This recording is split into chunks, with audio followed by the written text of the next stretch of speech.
আমার বন্ধু নাকি মাছ ধরার চাই পেয়েছে, দেখি কোনো মাছ পাওয়া যায় কিনা। রবি রবি সেই ফিলিংস কঠিন। গোসলের ফাঁকে সবাই সিঙ্গারা খাচ্ছি। এই যে WhatsApp guys, welcome to my new another blog. তো আজকের ব্লগে আমরা চলে আসলাম শীতলক্ষা নদীতে গোসল করার জন্য। তো ভাবলাম যে মুহূর্তটা আপনাদের সাথে শেয়ার করি। আশা করি পুরো ব্লগটা আপনাদের কাছে খুব ভালো লাগবে।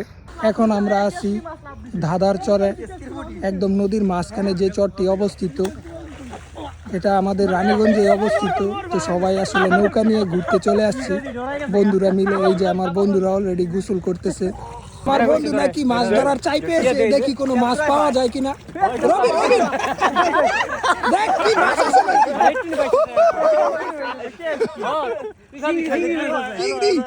আমরা যে চরের মাঝখানে আছি, এটা ভিডিওতে দেখে বোঝার কোনো উপায় নেই, কারণ এখানে প্রচুর গাছপালা আছে,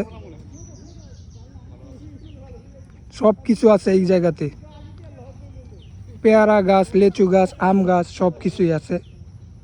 আর এই জায়গার বিশেষত্ব হলো এখানে অনেক বড়ই গাছ আছে, যেটার জন্য আমরা প্রতি বছর আসি এখানে এসে বড়ই খাই। সেই ফিলিংস কঠিন।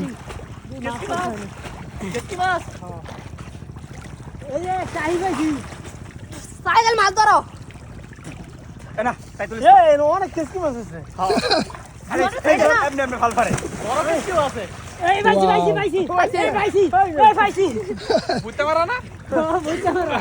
এই সাইকেল কই খেতো দেই মাছ আছে। না না উড়াইলে ওরে মে মাছ আছে। কিসে আয়ো ওরে ভাই আই না হাত ধরে ভাই আরে দেবা ওরে মাছ যদি বড় কেসকি না মাছ এই আছে। তো তেল নেই গোসলের ফাঁকে সবাই সিঙ্গারা খাচ্ছি। এই যে শীতলক্ষা সুইমিং পুলে আমি নারগানা সুইমিং পুল আছে।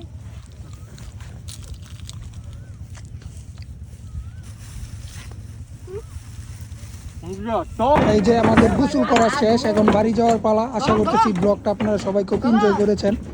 যারা যারা আমার পেজে নতুন, সবাই আমার পেজটাকে ফলো দিবেন। আর ভিডিওটি ভালো লাগলে সবাই লাইক, কমেন্ট এবং শেয়ার করবেন।